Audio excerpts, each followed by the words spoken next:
ditanya tentang mamahnya, saudara. Ini beberapa pertanyaan dan jawaban yang diperoleh. What kind of little girl was your mother? Jawabannya, I don't know because I was not there. But my guess would be she was pretty bossy. They say she used to be nice. Pertanyaan lain, how did your mother meet your dad? Jawabannya, mommy was working in a store and daddy was shoplifting. What did your mother need to know about your father before she married him? Jawabannya, his last name. She had to know his background. Like, does he get drunk on beer? Is he a crook? Does he make at least $900 a year? Did he say no to drugs and yes to chores? Pertanyaan lain, why did your mother marry your father? Jawabannya, she got too old to do anything else with him. My dad makes the best spaghetti in the world and my mommy eats a lot. Who is the boss around your house? My mom doesn't want to be the boss, but she has to because my dad's such a goofball. Jawaban lain, Mom, you can tell by how she does room inspection. She sees the stuff under the bed. I guess my mom is, but only because she has a lot more to do than my dad. Lagi ya, masih. What makes a real woman? Jawabannya, a real woman is that you have to be really bossy without looking bossy. Oke, masih banyak yang lain ya. Tapi jawaban-jawaban itu menunjukkan kepolosan anak-anak tentang pandangan mereka tentang mamah mereka. Saudara, seperti yang kita ketahui, hari ini kita memperingati Mother's Day ya. Tugas dan peran seorang ibu itu memang berat, saudara ya. Kalau dikatakan papa bekerja dari jam 8 sampai jam 5 sore, maka sang mamah itu bekerja bisa 24 jam sehari. Sudah sampai rumah pun masih banyak tugas yang menanti. Saudara, peran seorang ibu begitu besarnya dalam kehidupan kita. Kenapa? Karena sebelum ada orang lain, saudara, yang berperan dalam hidup kita, mamah itu yang pertama. Dia mengandung sang anak 9 bulan. 9 bulan di carry. Bayangin, saudara, kemana-mana tidak bisa ditinggal, saudara ya. Ketika kandungan makin berat pun, beban makin berat, tidak bisa ditinggal, tidur pun dibawa ya. Setelah itu, saudara, Allah melalui mamah kita membawa kita ke bumi ya, dengan perjuangan yang berat. Lalu sang ibu juga ketika menyusui itu memberikan satu kehangatan bagi sang anak, merasakan kasih yang pertama, saudara. Kemudian sang ibu juga yang kebanyakan merawat anaknya saat-saat yang melelahkan, kurang tidur. Semua itu dialami oleh sang ibu demi supaya anaknya ini bisa bertumbuh dengan baik.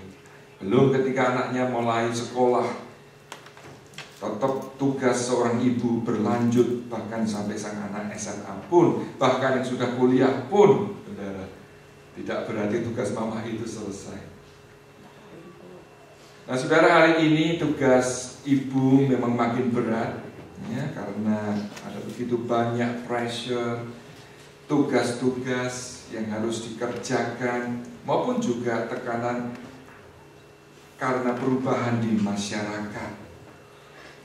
Itulah sebabnya, saudara, Rasul Paulus kepada Titus, saat dia menulis surat kepada Titus, dia juga minta Titus untuk memberikan itu nasihat-nasihat kepada sang ibu, saudara. Kenapa? Karena seperti yang saudara baca di koran, nonton di TV, Akibat banyak pressure dan godaan, saudara, hari ini kita mengenal istilah apa? Bad mother. Seharusnya seorang ibu yang tadi memberikan citra yang positif, yang baik, tapi tidak sedikit, saudara, karena kehilangan fokus, yang tidak lagi mengingat perannya, maka hari ini kita bisa mendengar itu istilah bad mother. Nah, tentunya, saudara, tidak ada dari kita ya, yang ingin mendapat julukan seperti itu ya. Mari kita membuka firman Tuhan, Titus pasal kedua. Surat Paulus kepada Titus pasal yang kedua. Kita baca langsung ayat ketiga sampai kelima.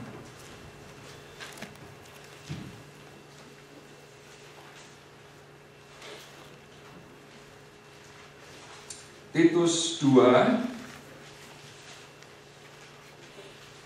ayat ketiga sampai kelima. Mari kita baca bersama-sama. 2, 3.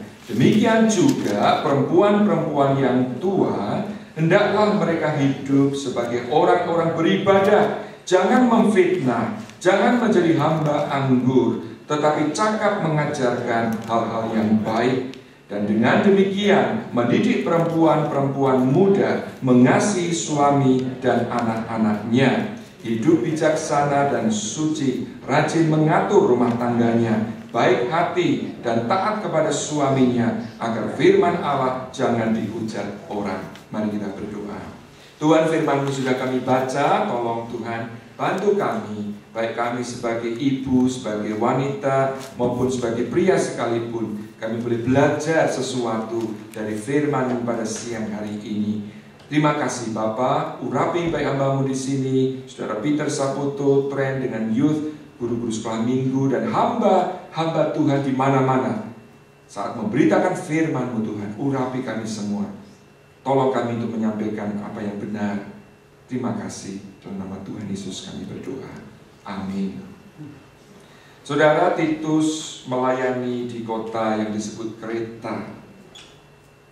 Di kota itu, saudara, kalau kita membaca Titus pasal 1 ayat 12, kita mendapat gambaran tentang bagaimana kondisi di mana Titus tinggal dan melayani. Di ayat ke-12 disebutkan seorang dari kalangan mereka, nabi mereka sendiri pernah berkata, dasar orang Kreta, pembohong, binatang buas, pelahap yang malas.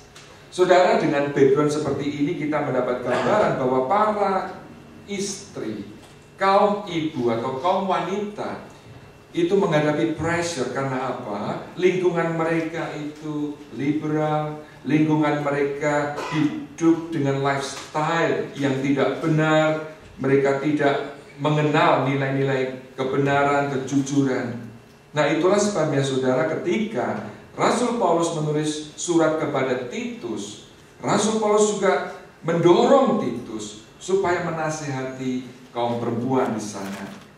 Nah, nasihat ini bukan khusus untuk para istri, tetapi untuk kaum ibu, untuk kaum wanita secara umum juga. Ada 10 hal, saudara, yang dinasihatkan di sini. Saya akan membahasnya dengan cepat karena kita tidak punya waktu cukup, kecuali kalau saudara mau stay sampai jam 3. Yang pertama, saudara, dikatakan ayat ketiga, demikian juga perempuan-perempuan yang tua, hendaklah mereka hidup sebagai apa? Yang pertama, orang-orang beribadah. Ya, kata ibadah di dalam bahasa Inggris disebutkan to be reverent in the way they live. Saudara, kalau kita mendengar istilah ibadah, pikiran kita teringat kepada saat kita berada di gereja, betul? Seringkali kita memandang ibadah saat kita memuji Allah, saat kita berada di gereja, bersekutu dengan saudara yang lain. Memang, saudara, arti kata ibadah ini itu menunjuk kepada tugas seorang imam. Ya. Dengan kata lain, saudara, Paulus melalui Titus menasihatkan kepada kaum wanita untuk hidup seperti seorang imam. Sudah tahu tugas imam? Imam adalah perantara antara manusia dan Allah. Nah, sebagai seorang imam, dia setiap hari harus menunjukkan kehidupan di mana umat Allah itu melihat bagaimana man of God itu hidup. Nah, di sini kata ini dikaitkan dengan kaum perempuan yang diterjemahkan dalam bahasa Indonesia hidup